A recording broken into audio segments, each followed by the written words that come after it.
Waste Bengal मतवल्लीस association के ज़ेर एहतमाम मिली Al-Ameen college एडिटोरियम में यक रोज़ा सेमिनार का इनेकाद मेहमान खुसूसी साबिक जस्टिस शहीदुल्लाह मुंशी साहब, नदीम हक MP, मेहमान एजाजी मौलाना मेहर अब्बास रिजवी, जनाब निहाल अहमद, AZ खान, अनीसुल हक ने सेमिनार में रोशनी डाली।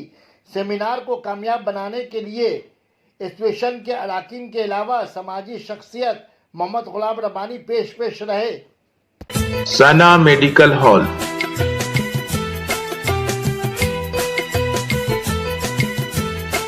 %10 discount on every medicine.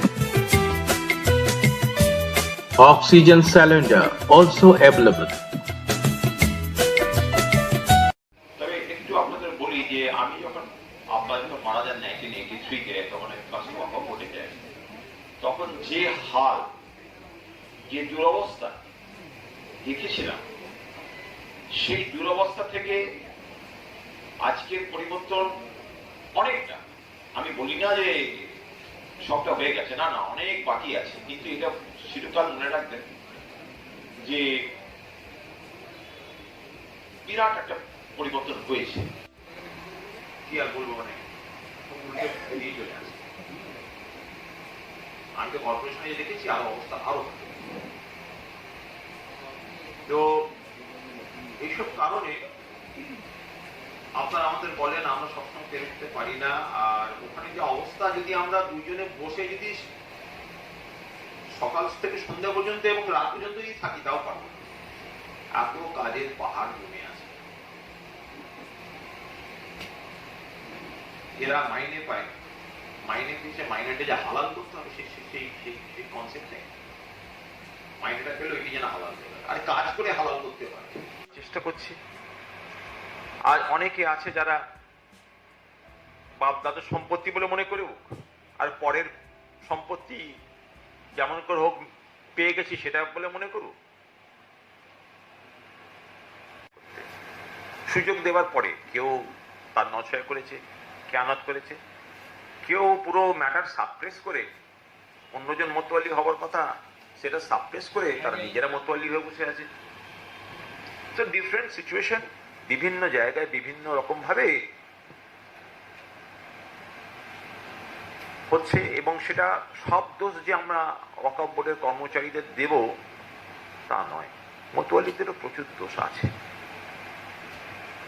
এমন স্টেট আছে এখানে কতশো কোটি টাকার সম্পত্তি আছে, তার মানে হিসাব করতে একটা ভালো করে একটা অ্যাকাউন্ট কমিটি বসাতে হবে, তার যে নিয়ে যায়।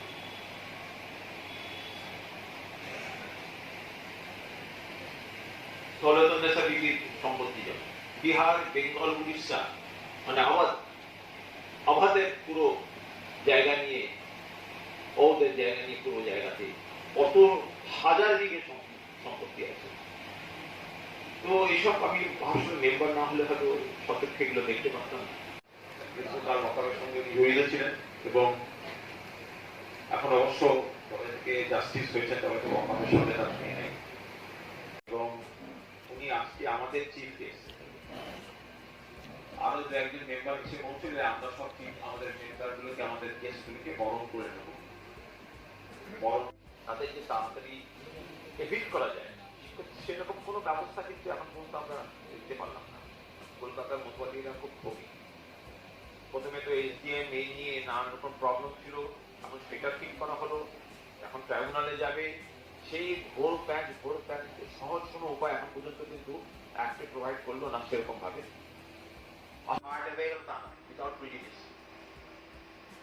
সে টাকাটা রাখতে পারে। ওয়াকফ ফান্ডে 7%, the whole money does not belong to the ওয়াকফ।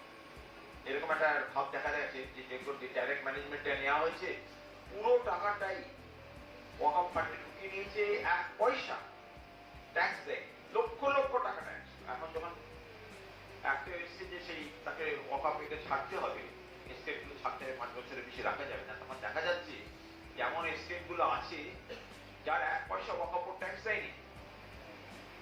এসব নিয়ে হক সাহেব বলে বলে একটু মানে